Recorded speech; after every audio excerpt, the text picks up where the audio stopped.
Some say our world is getting flatter, some say hotter. But here is proof it is getting better. In a region once known more for poverty and war, 9 hospitals and 200 health centers rise. Villagers build clean water systems, farmers boost crop yields, mothers learn health care. 100,000 people benefit from microfinancing. 2 university campuses produce leaders, and 3 more campuses are coming. It is a body of work to make any nation proud, but it spans 30 nations and is the legacy of one man, the Aga Khan. My great hope and prayer is that in time to come, these universities will be radiating research and graduates into flourishing economies and progressive legal and political systems. He was a child of East and West, a boyhood in Kenya and Geneva, college at Harvard, and then his grandfather, the Aga Khan III, died, and in his will named his grandson the next Aga Khan. The Harvard junior was suddenly spiritual leader of some 15 million Ismaili Muslims around the world, a leader with a mission. I considered it was important that I should have the capacity to contribute to the improvement of quality of life of people around the world.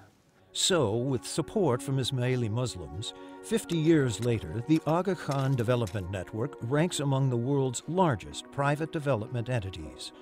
80,000 workers helping 30 nations across the developing world, with a budget of $625 million a year. The AKDN set a new model for helping the developing world.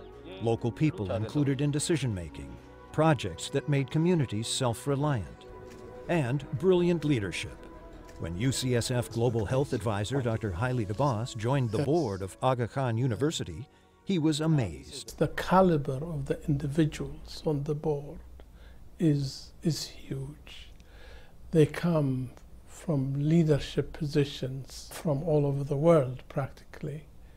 And I was simply blown. The AKDN has impressive capabilities. Howard Leach is a former U.S. ambassador to France, where he worked with the Aga Khan. When the Taliban blew up bridges bringing food into Afghanistan, the Aga Khan spent a little bit of money, put up 2 pontoon bridges, and the trucks began rolling to be sure that the people of Afghanistan had food for the winter. It was a great example of how the Aga Khan does good work and moves quickly. Ambassador Leach is also a former University of California regent. He thought UCSF's research and education could benefit the Aga Khan's healthcare network, and a partnership was born. Many of the countries I work in obviously don't have those resources as national assets. They have to go and look for them outside.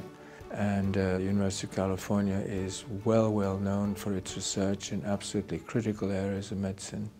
The highest excellence. So UCSF joins AKDN to benefit poor people across Asia and Africa, sharing knowledge and more.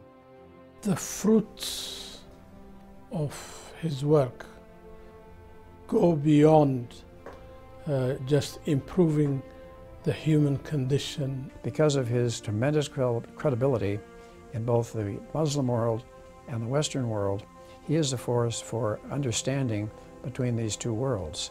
His message is simple.